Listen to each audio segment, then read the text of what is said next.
अस्सलामु अलैकुम वरहमतुल्लाहि वबरकातुह।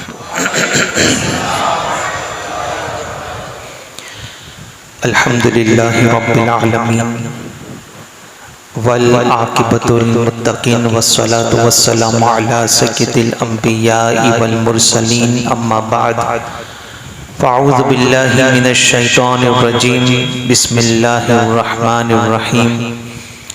या अय्युहल्लज़ीना आमनू क़ू अनफ़ुसकुम व अहलीकुम नारा वक़ूदुहन नासु वल हिजारा सदक़ल्लाहुल अज़ीम। जिस तरीके से मैं पढ़ाऊँ मेरे साथ मिलकर बआवाज़ बुलंद पढ़े। अस्सलातु वस्सलामु अलैका या रसूल अल्लाह, अस्सलातु वस्सलामु अलैका या हबीब अल्लाह, अस्सलातु वस्सलामु अलैका या नबी अल्लाह, अस्सलातु वस्सलामु अलैका या नूर अल्लाह, सल्लल्लाहु तआला अलैका वसल्लम।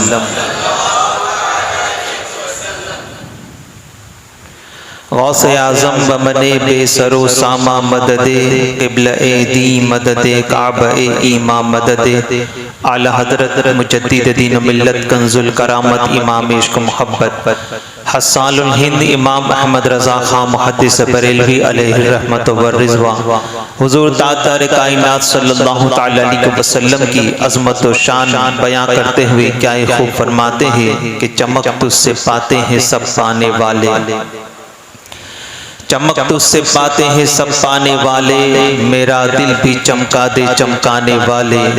और बरसता नहीं देख कर अब्र रहमत, बरसता नहीं देख कर अब्र रहमत, बदों पर भी बरसा दे बरसाने वाले। और तेरा खाए तेरे गुलामों से उलझे है मुनकर अजब जब खाने कुर्राने वाले। और रज़ा नफ्स दुश्मन है दम में न आना, रज़ा नफ्स दुश्मन है दम में न आना, कहाँ तुमने देखे हैं चंद्राने वाले। मेरी प्यारा का सल्लल्लाहु तआला अलैहि वसल्लम के प्यारे दीवानों, खुतबे मसनूना के बाद कुरान मुक़द्दस की जिस मशहूर मारूफ आयत मुक़द्दसा के जिस हिस्से की तिलावत करने का शर्फ हासिल किया, खालिक़े अर्ज़ व समा मुझे इसके मुतालिक हक़ कहने, आप तमामी हज़रात को हक़ सुनने और उस पर अमल करने की तौफ़ीक़ अता फ़रमाए। एक दुरूद पाक पढ़ाता हूँ, मिलकर बाबा बुलंद पढ़ने की कोशिश करें। बिस्मिल्लाहिर रहमानिर रहीम। अल्लाहुम्मा सल्लि अला सय्यिदिना व मौलाना मुहम्मदिन तिब्बिल क़ुलूबी व दवाइहा व आफ़ियतिल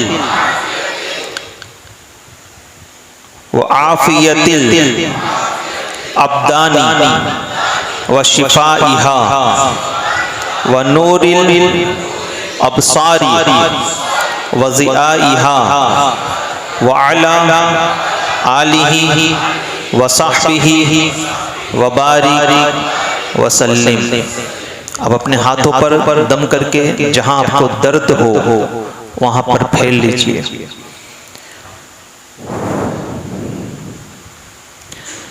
फरमाया गया कि जो बंदे मोमिन अगर किसी बीमारी में मुब्तला हो या जिस्म के किसी हिस्से में उसे दर्द होता हो, उसकी शिफा की नीयत से अगर बंदा इस दुरूद पाक को 21 मरतबा पढ़कर उस हिस्से पर दम कर ले, अल्लाह ताला इस दुरूद की बरकत से उसे शिफा अता फरमा देगा। इश्क़ रसूल में डूबकर बाबा बुलंद एक मरतबा दुरूद पाक पढ़ लीजिए। ऐसी बस अल्लाहुम्मा सल्लि अला सय्यिदिना व मौलाना मुहम्मदिन नूरिल अनवार व सिर्रिल असरार व सय्यिदिल अबरार सल्लल्लाहु तआला अलैहि वसल्लम। मेरी प्यारा आका सल्लल्लाहु तआला अलैहि वसल्लम के प्यारे दीवानों, आज का मेरा टॉपिक बेटियों की परवरिश के ताल्लुक से है, मगर इससे पहले रसूल आज़म सल्लल्लाहु ताला अलैहि वसल्लम की आमद से पेशतर दुनिया के हालात क्या थे, उसके ताल्लुक से चंद बातें समाअत फरमा लीजिए। ताजदार कायनात सल्लल्लाहु ताला अलैहि वसल्लम के शहदाइयों, याद रखें कि आज दुनिया में जिस तरीके से ममालिक आबाद है, ऐसे पहले भी आबाद हुआ करते थे। आज जिस तरीके से दुनिया में शहर आबाद है, ऐसे पहले भी आबाद हुआ करते थे। पहले के जमाने में भी दुनिया में इंसान तो रहते थे, मगर वो इंसान वहशी हो चुके थे, वो इंसान दरिंदे हो चुके थे, वो इंसान जानवर हो चुके थे। आप गौर फरमाएं कि माँ का रिश्ता जो कि बड़ा ही अजीम रिश्ता है, मगर मुस्तफ़ा जान रहमत सल्लल्लाहु ताला अलैहि वसल्लम की आमद से पेशतर ज़माने जहालत में इस रिश्ते को पामाल कर दिया गया था। आप देखें कि अगर कोई शख्स अपनी जिनसी ख्वाहिशात पूरी करने के लिए, अपनी जिस्मानी ख्वाहिशात पूरी करने के लिए लड़की की तलाश में निकलता और अगर उसे कोई लड़की मयस्सर न आती तो उस जमाने का इंसान इतना जानवर और इतना दरिंदा हो चुका था कि अपनी जिनसी ख्वाहिशात पूरी करने के लिए लड़की मयस्सर न आती तो अपनी माँ के साथ भी ज़िना करने में और अपनी जिनसी ख्वाहिशात पूरी करने में गुरेज न करता था। यहाँ तक कि आप गौर फरमाएं कि बाप का रिश्ता भी जो कि बड़ा ही अजीम रिश्ता है, मगर अल्लाह अकबर मुस्तफ़ा जान रहमत सल्लल्लाहु अलैहि वसल्लम की आमद से पेशतर ये रिश्ता भी पामाल कर दिया गया था। एक नौजवान लड़का अगर उसका बाप बुढ़ापे की दहलीज पर कदम रखता तो नौजवान लड़का ये तमन्ना करता था कि काश मेरा ये बूढ़ा बाप जल्दी से मर जाए और मुझे जल्दी से इससे छुटकारा हासिल हो जाए। बहन का रिश्ता जो कि बड़ा ही अजीम रिश्ता है, मगर मुस्तफ़ा की आमद से पेशतर ये रिश्ता भी पामाल कर दिया गया था। एक भाई एक बोतल की शराब के बदले में अपनी बहन की असमत को तार तार कर दिया करता था। एक भाई एक बोतल शराब के बदले में अपनी बहन की इज्जत को बेच दिया करता था। आप गौर फरमाएं कि आज की औरत जो हमारे घर की मलिका कहलाती है, जिसका हुक्म हमारे घरों पर चलता नजर आता है, मगर अल्लाह अकबर मुस्तफ़ा जान रहमत सल्लल्लाहु ताला अलैहि वसल्लम की आमद से पेशतर औरतों के हाल ये हो चुके थे कि अगर मैं सिर्फ हिंदुस्तान की बात करूं तो हिंदुस्तान में ये तहजीब थी कि अगर किसी शख्स का इंतकाल हो जाता, अगर कोई शख्स मर जाता और मरने के बाद जब उसको जलाने के लिए चिता पर लिटाया जाता तो उसकी जिंदा बीवी को भी उसके साथ लिटाकर जिंदा जला दिया जाता। हिंदुस्तान में इस तहजीब को रस्म सती का नाम दिया गया था। ताजदार कायनात सल्लल्लाहु ताला अलैहि वसल्लम के शहदाइयों, दूसरे शहर की बात करें, आइए इससे पहले हम उस शहर की बात करते हैं जो शहर तमाम शहरों में अफजल व आला शहर है। आइए उस शहर की बात करते हैं जिस शहर की कसम अल्लाह ताला ने कुरान मुकद्दस में याद फरमाई है। आइए उस शहर की बात करते हैं जिस शहर को शहर अमान का नाम दिया गया है। अब वो शहर कौन सा है? वो शहर जिसे शहर अमान का नाम दिया गया वो मक्कतुल मुकर्रमा है। मक्कतुल मुकर्रमा है। फरमाया गया कि जो हरम में दाखिल हो गया वो खुदा की अमान में आ गया। बल्कि यहाँ तक कि अगर एक बकरी एक दरख्त के साए में, हरम पाक में एक दरख्त के साए में एक बकरी बैठी है तो कोई भी शख्स वहां पर आकर उस बकरी को उठाकर उस जगह पर नहीं बैठ सकता। यह हरम पाक की हुर्मत का मामला है। अब आप गौर फरमाएं कि वो हरम पाक जिसको शहरे अमान कहा जाता था, अल्लाह अकबर, इसकी तहजीब किस हद तक बिगाड़ दी गई थी। और गौर करें कि जब हरम पाक की तहजीब इस हद तक बिगाड़ दी गई थी तो यूरोप और अमेरिका का हाल क्या रहा होगा। ताजदार कायनात सल्लल्लाहु ताला अलैहि वसल्लम के शहदाइयों, आइए मैं आपको बताऊं कि मक्कतुल मुकर्रमा की तहजीब किस हद तक बिगाड़ दी गई थी कि ताजदार कायनात सल्लल्लाहु ताला अलैहि वसल्लम के पैदाइश एक मर्तबा मदीनतुल मुनव्वरा में मस्जिद नबी शरीफ के अंदर सहाबा का जुर्मुट बैठा है और बीच में सरकार सल्लल्लाहु तआला अलैहि वसल्लम तशरीफ फरमा है। सहाबा अपने अपने अंदाज में मुस्तफा जान रहमत सल्लल्लाहु तआला अलैहि वसल्लम की बारगाह में खैराज तहसीन पेश कर रहे हैं। सहाबा अपने अपने अंदाज में सरकार सल्लल्लाहु तआला अलैहि वसल्लम की बारगाह में शुक्रिया अदा कर रहे हैं। अब वो खैराज तहसीन किस बात का पेश किया जा रहा था और किस बात का शुक्रिया अदा किया जा रहा था, तो याद रखे सहाबा मुस्तफा जान रहमत सल्लल्लाहु तआला अलैहि वसल्लम की बारगाह में अर्ज करते हैं, फिदा का उम्मी व अबी या रसूलुल्लाह सल्लल्लाहु तआला अलैहि वसल्लम, हमारे माँ बाप आप पर कुर्बान हो सरकार। या रसूलुल्लाह आप हमारे बीच तशरीफ लाए, सरकार आपने हम पर बड़ा करम फरमाया है। या रसूलुल्लाह आप हमारे बीच तशरीफ लाए, सरकार आपने हम पर बड़ा एहसान फरमाया है। या रसूलुल्लाह आप तशरीफ न लाए थे जब हम जहालत के अंधेरों में भटक रहे थे, जब हम जहालत की तारीक वादी में भटक रहे थे। या रसूलुल्लाह ज़माने जहालत में हम ऐसे थे कि या रसूलुल्लाह हम औरतों की असमत को तार तार कर दिया करते थे। या रसूलुल्लाह हम बेवाओं पर जुल्म किया करते थे। या रसूलुल्लाह हम शराब नोशी किया करते थे और शराब के नशे में जब घर आते और अपनी जिनसी ख्वाहिशात पूरी करनी होती तो सामने बहन बैठी है या माँ बैठी हो, हम के लिहाज न करते थे और अपनी बहन बहू बेटियों के साथ अपनी जिनसी ख्वाहिशात पूरी कर लिया करते थे। या रसूलुल्लाह आप तशरीफ न लाए थे तो हम चोरियां किया करते थे, हम डकैतियां किया करते थे। या रसूलुल्लाह आपने हम पर बड़ा करम फरमाया है कि या रसूलुल्लाह आप हमारे बीच तशरीफ लाए, वरना या रसूलुल्लाह आप हमारे बीच तशरीफ न लाए थे तो या रसूलुल्लाह हम जालिम थे। आप हमारे बीच तशरीफ न लाए थे तो या रसूलुल्लाह हम जाबिर थे। या रसूलुल्लाह आपने हमारे बीच तशरीफ लाकर हम पर बड़ा एहसान फरमाया है। हर सहाबी अपने अपने अंदाज में रसूल आज़म सल्लल्लाहु तआला अलैहि वसल्लम की बारगाह में खैराज तहसीन पेश कर रहा है, सरकार का शुक्रिया अदा कर रहा है। उन्हीं सहाबे किराम में एक सहाबी मस्जिद नबी शरीफ की दीवार से टेक लगाकर बैठे हैं, उनकी आंखों से आंसू जारी है। वो सहाबी भी अर्ज करते हैं, करीब तशरीफ लाते हैं सरकार के और अर्ज करते हैं, फिदा का उम्मी व अबी या रसूलल्लाह, मेरे माँ बाप आप पर कुर्बान हो सरकार मुझे भी कुछ लफ्ज़-ओ-शाई करने की इजाजत मरहमत फरमाए, सरकार मुझे भी कुछ कहने की इजाजत अता फरमाए ताकि मैं भी लोगों को बता सकूं कि आप तशरीफ न लाए थे तो या रसूलल्लाह मैंने भी कितने बड़े बड़े गुनाह किए हैं, आप तशरीफ न लाए थे तो मैंने भी कितने सारे जुल्म किए हैं। या रसूलल्लाह मुझे भी बताने दिया जाए ताकि लोगों को पता चल सके कि आपकी तशरीफ आवरी हम गुनहगारों के लिए किस कदर रहमत का जरिया बनकर के आई है। तारे कायनात सल्लल्लाहु तआला अलैहि वसल्लम ने उस सहाबी को इजाजत अता फरमाई। अब आप गौर फरमाए कि मक्कतुल मुकर्रमा की तहजीब को उस जमाने में कैसा बिगाड़ दिया गया था।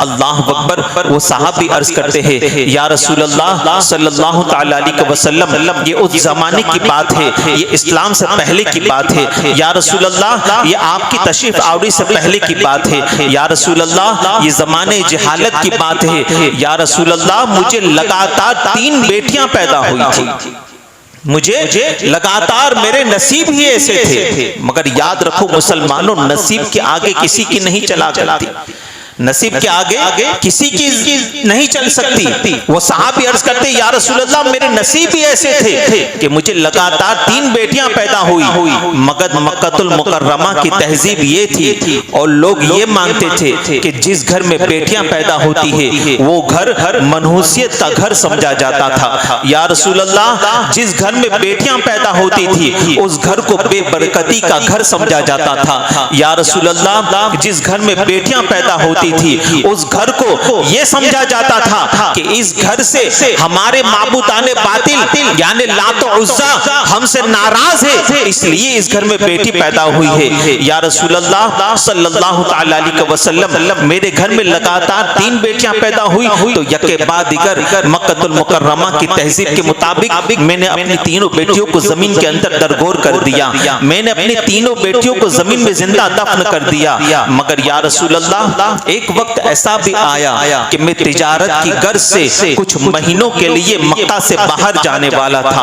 अल्लाह अकबर, अब मेरे निकलने का वक्त करीब था कि मेरी बीवी मेरे पास आती है और मुझे खुशखबरी सुनाती है और कहती है, मेरे सरताज आपको मुबारक हो, मैं फिर से हामिला हो गई हूँ, मैं फिर से हामिला हूँ।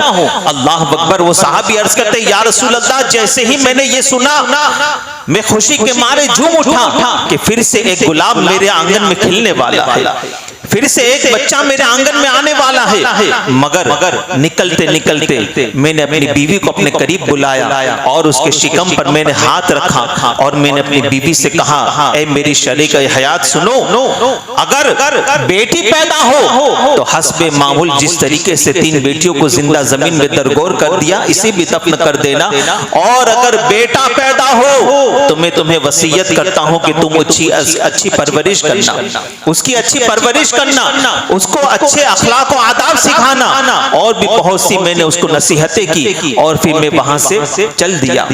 या रसूल अल्लाह, कई महीनों का सफर था। तिजारत खत्म करने के बाद जब मैं वापस अपने घर पर आया और मैंने दरवाजे को दस्तक दी, मेरी बीवी ने दरवाजा खोला तो या रसूल अल्लाह, सबसे पहला सवाल मैंने अपनी बीवी से पूछा तो यही पूछा, बताओ बेगम क्या हुआ था, लड़का पैदा हुआ था या लड़की? मेरी बीवी ने कहा, मेरे सरताज हस्बे मामूल हमें चौथी मर्तबा भी बेटी ही पैदा हुई थी और आपकी वसीयत के मुताबिक मैंने उसे जिंदा जमीन में दफन कर दिया।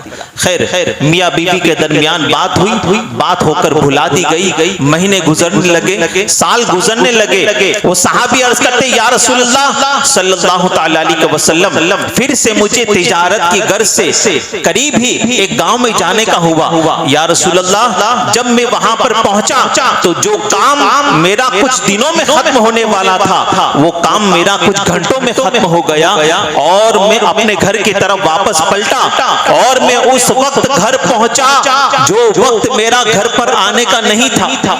मैं अचानक उस वक्त घर पर पहुंचा जो वक्त मेरा घर पर आने का नहीं था। मेरे आंगन का दरवाजा खुला था। या रसूल अल्लाह, जैसे ही मैंने अपने घर के आंगन में कदम रखा तो मैंने क्या देखा, एक नन्ही सी बच्ची मेरे आंगन में खेल रही है।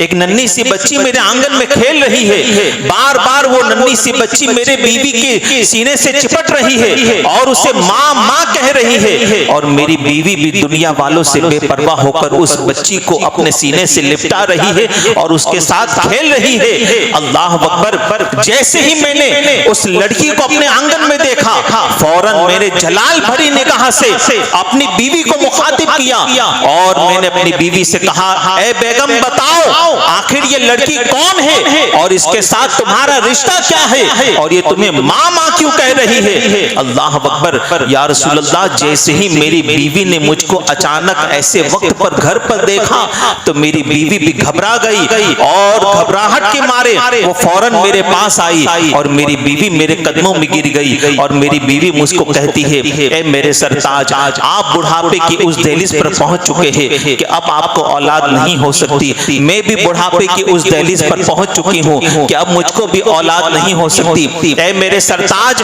ये आप ही की बेटी है। मैंने उस दिन आपको झूठ मूठ कह दिया था। ऐ मेरे सरताज, ये हमारी मोहब्बत की आखिरी निशानी है और मेरी ममता ने गवारा न किया कि हमारी मोहब्बत की आखिरी निशानी को भी मैं खत्म कर दूं। ऐ मेरे सरताज, आप इसके चेहरे की तरफ देखिए, इसकी मुस्कुराहट मेरी मुस्कुराहट से मिलती नजर आती है। आप इसके चेहरे की तरफ देखिए, इसका हुस्न आपके हुस्न से मिलता नजर आता है। इसके अखलाक व आदाब आपके अखलाक व आदाब से मिलते नजर आते हैं। ऐ मेरे सरताज, एक मर्तबा दुनिया वालों के तानों को साइड पर रख दीजिए, भुला दीजिए सब कुछ और इस बेटी को पालने के लिए और इस बेटी की परवरिश की नियत कर लीजिए। अल्लाह अकबर। या रसूल अल्लाह, वो सहाबी कहते, या रसूल अल्लाह, मेरी बीवी ने मुझको इतनी अच्छी तरीके से समझाया, इतनी अच्छी तरीके से समझाया कि अल्लाह अकबर, एक मर्तबा मैंने दुनिया वालों के तानों को साइड पर रख दिया और मैंने भी ये नियत कर ली कि मैं अपनी इस बेटी की परवरिश करूंगा, मैं इसे अच्छे अखलाक को आदाब सिखाऊंगा। मगर वो सहाबी कहते हैं, मगर या रसूल अल्लाह, जमाना खराब नहीं होता, जमाने के लोग खराब हुआ करते हैं। या रसूल अल्लाह, लोग मुझे ताना देने लगे,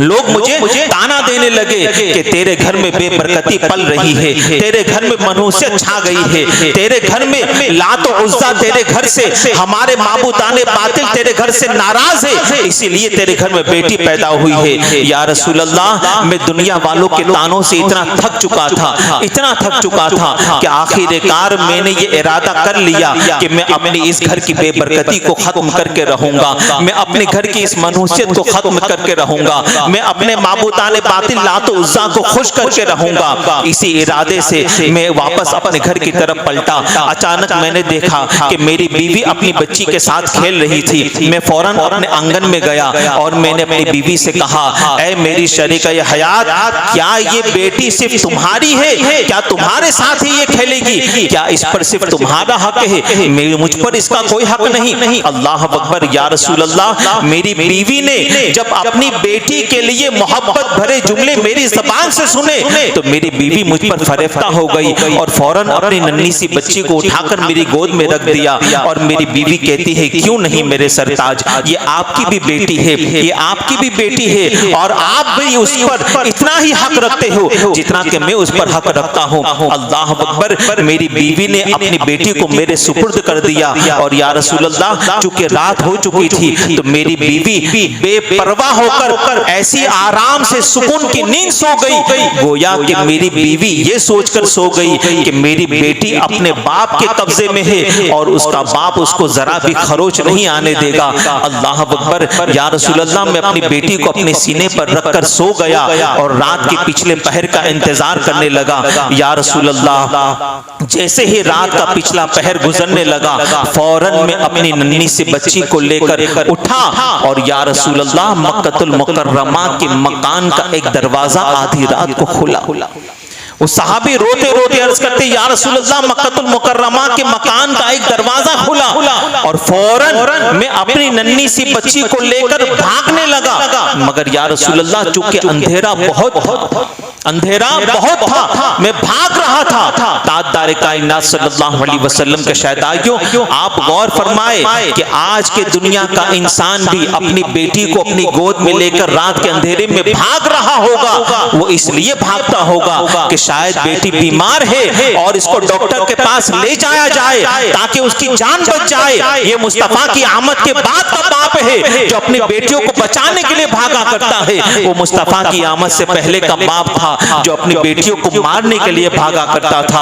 अल्लाह अकबर। वो सहाबी कहते हैं, या रसूल अल्लाह, मैं रात के अंधेरे में अपनी बेटी को गोद में लिए भाग रहा था। रात तारीकी थी, काफी अंधेरा था। या रसूल अल्लाह, अचानक मुझको ठोकर लगती है और मेरी नन्ही सी बच्ची मेरे हाथ से छूट जाती है। मेरी बेटी हड़बड़ाहट के मारे उठ जाती है और रात की तन्हाई में जब देखा उसकी वालिदा उसके पास नहीं है तो मेरी बेटी रोने लगती है और कहती है, अब्बू जान, आखिर इतनी रात को आप मुझे कहां लेकर जा रहे हो? अब्बू जान, मेरी वालिदा कहां है? अब्बू जान, एक मर्तबा मुझे अपने वालिदा के पास ले जाइए, मैं अपनी अम्मी के पास जाना चाहती हूँ। या रसूल अल्लाह, मैंने अपनी उस बेटी को हर चंद समझाया कि सुनो, मैं तुम्हें अपने एक साथी के वहां पर ले जा रहा हूँ, मैं तुम्हें अपने एक दोस्त के वहां पर ले जा रहा हूँ। मगर या रसूल अल्लाह, मेरी बेटी मानने को तैयार नहीं थी। वो बार बार अपनी माँ को याद कर रही थी। नहीं अब्बू जान, रात काफी हो चुकी है, अंधेरा चारों तरफ है, मुझे घबराहट हो रही है, मुझे डर लग रही है। ए अब्बू जान, मुझे अपनी अम्मी के पास ले जाए। या रसूल अल्लाह, बार बार मैं अपनी बेटी को समझाता रहा मगर मेरी बेटी तस से मस न हुई। तो या रसूल अल्लाह, मैंने अपनी बेटी के बाल पकड़े और मक्कतुल मुकर्रमा की उन पथरीली जमीनों पर मैं अपनी बेटी को बालों के पर से मैं अपनी बेटी के बाल पकड़कर मैं उसे घसीटने लगा। और या रसूल अल्लाह, जब मैं अपनी बेटी को घसीट रहा था, मेरी बेटी ज़ारों कतार रोने लगी और कहने लगी, अब्बू जान, मुझे माफ कर दीजिए। अब्बू जान, आखिर मुझसे ऐसी कौन सी खता हो हो गई है? अब्बू जान आखिर मुझसे ऐसी कौन सी गलती हो गई है? आखिर किस गुनाह की आप मुझे सजा दे रहे हो? मुझसे क्या भूल हो गई है? ताजदार कायनात अलैहिस्सलातु व तस्लीम के शहदाइयों, मैं कहना चाहता हूँ कि उस बेटी से भूल कुछ न हुई थी। भूल हुई थी तो सिर्फ इतनी सी कि वो मुस्तफा की आमद से पहले पैदा हो गई थी। काश के वो मुस्तफा की आमद के बाद पैदा होती तो उस पर इतना जुल्म सितम न किया जाता। ताजदार कायनात अलैहिस्सलातु व तस्लीम के शहदाइयों, वो सहाबी कहते हैं कि मैं अपनी बेटी को बालों के बल से घसीट रहा था और मेरी बेटी बार बार मिन्नत और समाजत कर रही थी, अब्बू मुझ पर इतना जुल्म न करो, अब्बू मुझे माफ कर दो। मगर या रसूल अल्लाह, मेरी बेटी के अल्फाजों पर मेरे दिल पर कोई असर न कर रहा था। या रसूल अल्लाह, मैं अपनी बेटी को घसीटता जा रहा था, यहाँ तक कि जंगलों बयाबान की पथरीली जमीन में मैंने अपनी बेटी को लिटा दिया। और या रसूल अल्लाह, मैं जल्दी से गड्ढा खोदने लगा, मैं जल्दी से खड्डा खोदने लगा।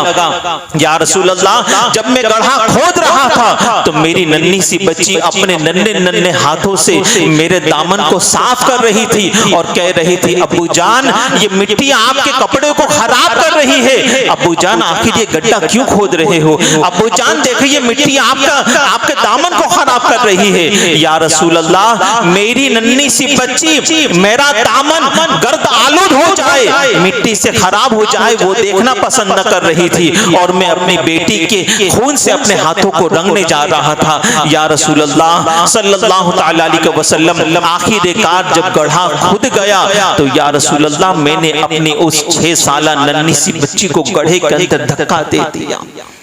मैंने अपनी उस बच्ची को धक्का दे दिया।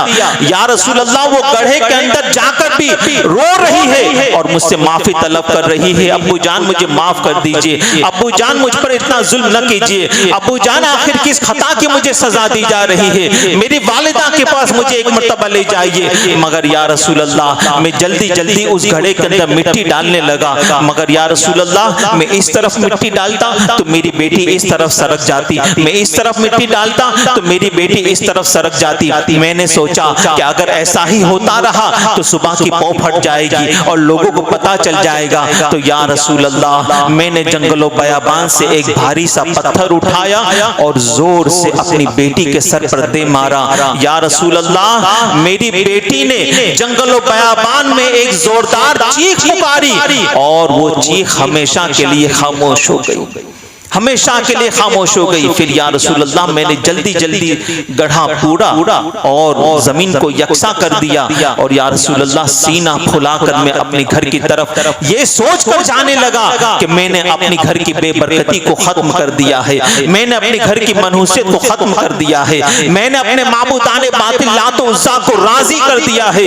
या रसूल अल्लाह, मैं जल्दी जल्दी बड़े बड़े कदम उठाकर अपने घर की तरफ बढ़ रहा था। मेरी बेटी की चीखों पुकार मुझे सुनाई दे रही थी तो मैं पलट पलट कर देखता, मगर या रसूल अल्लाह, आवाज तो आती मगर आवाज देने वाली मेरी बेटी नजर ना आती। या रसूल अल्लाह, जल्दी जल्दी मैं अपने घर पर पहुंचा, घर का दरवाजा खोला और घर का दरवाजा खोलने के बाद बड़े सुकून और इत्मीनान से मैं अपने बिस्तर पर सो गया।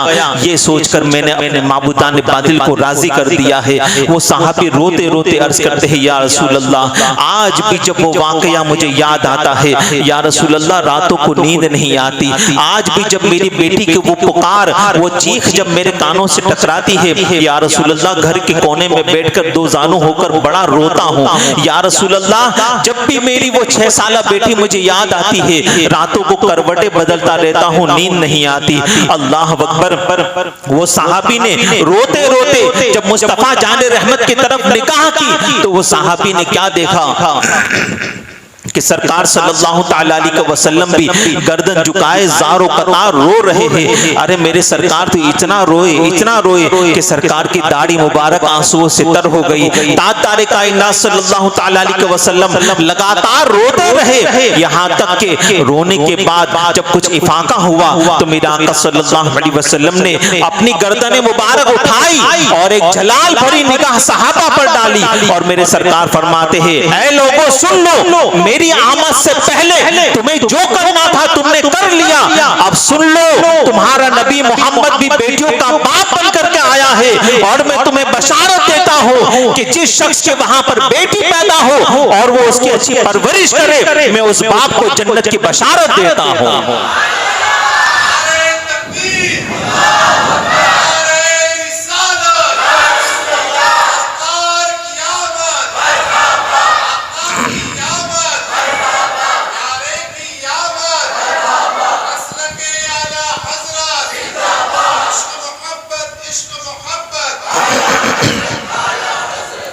ताजदार कायनात सल्लल्लाहु तआला अलैहि वसल्लम के शहदाइयों, इतना ही नहीं बल्कि मुस्तफ़ा जान रहमत सल्लल्लाहु तआला अलैहि वसल्लम ने इरशाद फरमाया कि जिस घर में एक बेटी पैदा हो और अगर बाप उसकी अच्छी परवरिश करे, अच्छी परवरिश करने के बाद उसको अच्छी जगह पर ब्याह दे, अच्छी जगह से मुराद मुफस्सिरीन फरमाते हैं ईमान वालों के वहां पर ब्याह दे और उससे कोई तकलीफ न पहुंचाई हो, तो मुस्तफ़ा जान रहमत सल्लल्लाहु अलैहि वसल्लम फरमाते हैं अल्लाह ताला उस बाप को जन्नतुल फिरदौस में आला मकाम अता फरमाएगा।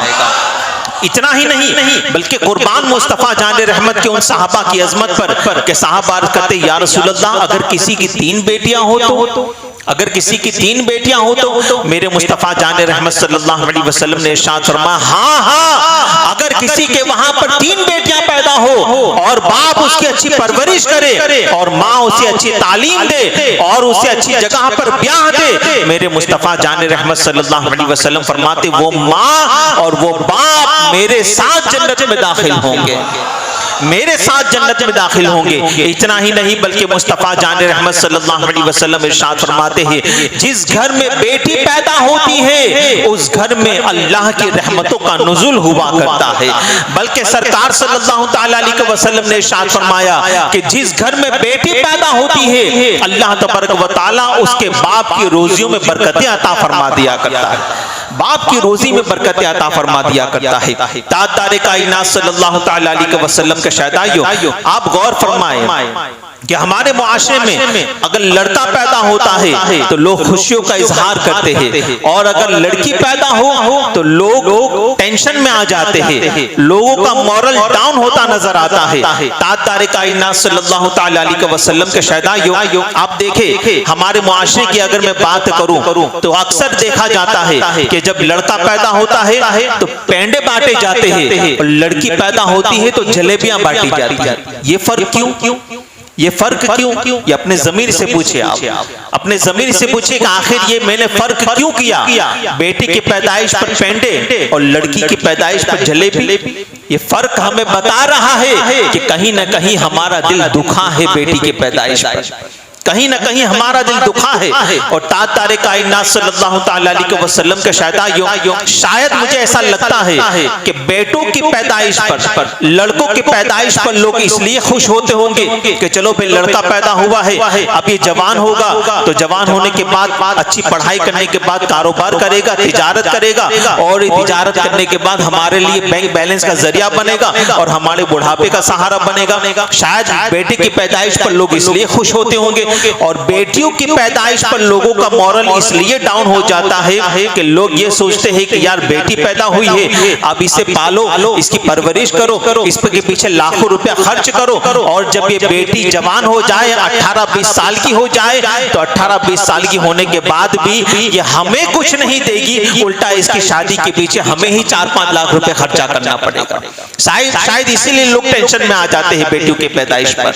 मगर याद रखे ताजदार कायनात सल्लल्लाहु तआला अलैहि वसल्लम के शहदाइयों, मुस्तफ़ा जान रहमत सल्लल्लाहु तआला अलैहि वसल्लम ने बेटियों की आमद के ऊपर जो बशारत दी है, इनकी पैदाइश पर जो बशारत दी है, अल्लाह अकबर, अहादीस करीमा में कहीं भी आपको ये बेटों की पैदाइश पर नहीं मिलेगी, बेटों की पैदाइश पर कहीं नहीं मिलेगी। सुने मेरे मुस्तफ़ा जान रहमत सल्लल्लाहु अलैहि वसल्लम के इरशादात, ताजदार कायनात सल्लल्लाहु तआला अलैहि वसल्लम इरशाद फरमाते हैं जो लोग बेटियों की पैदाइश पर टेंशन में आ जाते हैं ना, मुस्तफ़ा जान रहमत सल्लल्लाहु अलैहि वसल्लम ने एक सीधा सा रास्ता अता फरमा दिया और उनकी जहन साजी फरमा दी, उनका जहन, उनका ब्रेन वॉश कर दिया कि टेंशन में मत आओ बेटियों की पैदाइश पर। इसलिए कि मुस्तफ़ा फरमाते जिस घर में बेटी पैदा होती है वो अपना रिस्क खुद लेकर आती है, वो अपना रिस्क खुद लेकर के आती है। तो ये बाप तुझे को टेंशन लेने की जरूरत ही नहीं है। गोया कि जिस घर में बेटी पैदा हुई,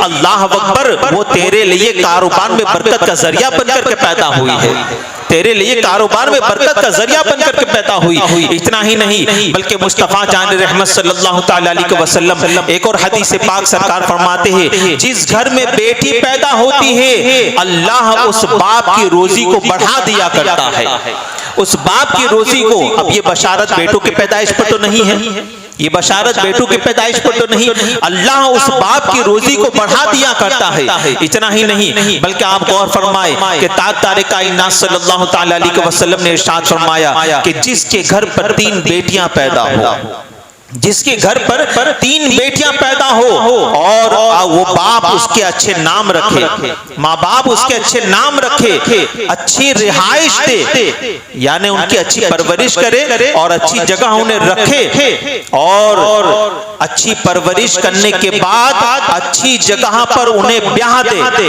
ये बार बार लफ्ज़ अच्छी जो आ रहा है ना, मुफस्सिरीन ने यहाँ पर बड़ी वजाहत फरमाई है और फरमाया कि यहाँ अच्छी जगह ब्याह दे से मुराद ईमान वालों के घर पर ब्याह दे। अच्छी घर पर ब्याह दे से मुराद ईमान वालों के घर पर उसको ब्याह दे। तो मुस्तफा जान रहमत फरमाते उस बाप पर जन्नत वाजिब हो जाती है, उस बाप पर जन्नत वाजिब हो जाती है। तारे कायनात अलैहिस्सलातु व तस्लीम ने आगे इरशाद फरमाया कि जब किसी के घर पर लड़की पैदा होती है, देखिए कितनी प्यारी बशारत, ऐ लड़की वालों खुश हो जाओ कि तुम्हारे घर पर अगर बेटियां हैं तो मुस्तफा जान रहमत सल्लल्लाहु तआला अलैहि वसल्लम का ये इरशाद सुनो कि सरकार फरमाते जब किसी के घर पर लड़की पैदा होती है तो अल्लाह तबारक व तआला उसके घर पर फरिश्तों को नाजिल फरमाता है, उसके घर पर फरिश्तों का नुज़ूल होता है, जो आकर क्या करते हैं, फरिश्ते आते हैं तो क्या करते हैं, रसूल अल्लाह फरमाते हैं। और याद रखो मैं बारहा कहता हूँ कि सारी दुनिया तो झूठी हो सकती है, मुस्तफ़ा का फरमान गलत नहीं हो सकता। आका ने जो कह दिया वो हक है, पत्थर की लकीर है, होकर ही रहना है।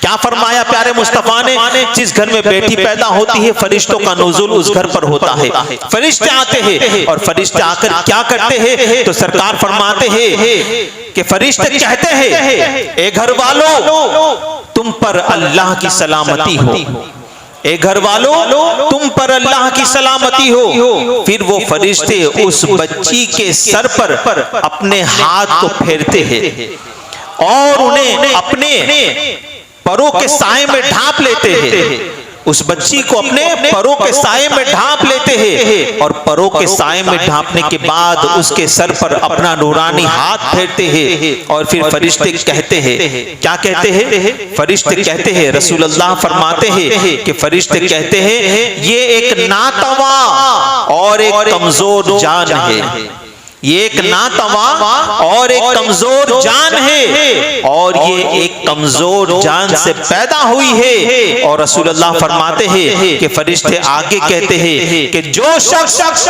इस कमजोर जान की परवरिश की जिम्मेदारी ले ले, कयामत तक के लिए मदद खुदा उसके शामिल हाल रहेगी, कयामत तक के लिए मदद खुदा, कयामत तक के लिए मदद खुदा उसके शामिल हाल रहेगी।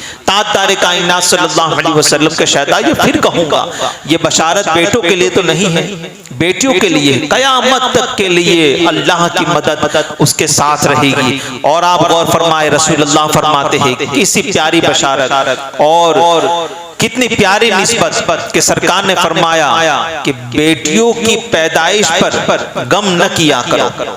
क्या फरमाया सरकार ने, बेटियों की पैदाइश पर गम न किया करो कि तुम्हारा नबी भी मोहम्मद बेटियों का बाप बन करके आया है। कितनी प्यारी निस्बत, कितनी प्यारी निस्बत। गोया के जिस घर में बेटी पैदा हुई उस शख्स को तो सुन्नत मुस्तफ़ा पर अमल करने का मौका मिल गया, मुस्तफ़ा की सुन्नत पर अमल करने का मौका कि तुम्हारा नबी मोहम्मद भी बेटियों का बाप बन करके आया है। और रसूलुल्लाह सल्लल्लाहु तआला अलैहि वसल्लम का शहदा, अभी वक्त नहीं है चूंकि काफी वक्त हो चुका है, सरकार सल्लल्लाहु अलैहि वसल्लम ने यह भी इरशाद फरमाया कि बेटियों की आमद पर गम न करो, मैं मोहम्मद बेटियों का बाप बन करके आया हूं। अब ये लफ्ज़ मैं जो सरकार ने फरमाया ना, मैं ये सरकार ने क्यों फरमाया, इंशाअल्लाह आने वाले इज्तिमा को इसी मौजू को इंशाअल्लाह कंटिन्यू करेंगे। और इंशाअल्लाह बेटी की परवरिश ही के ताल्लुक से अभी तो मक्कातुल मुकर्रमा की तहजीब और तमद्दुन मैंने आपको बताया, अल्लाह अकबर। उसके बाद रसूल आज़म सल्लल्लाहु तआला अलैहि वसल्लम ने खुद अपनी बेटियों की परवरिश किस तरीके से की और रसूलुल्लाह सल्लल्लाहु अलैहि वसल्लम ने हमें बेटियों की परवरिश के ताल्लुक से क्या क्या इरशादात अता फरमाए और आज हमारे मुआशरे के हालात क्या है बेटियों के ताल्लुक से, इंशाअल्लाह आने वाले इज्तिमा को इसी मौजू को इंशाअल्लाह कंटिन्यू किया जाएगा।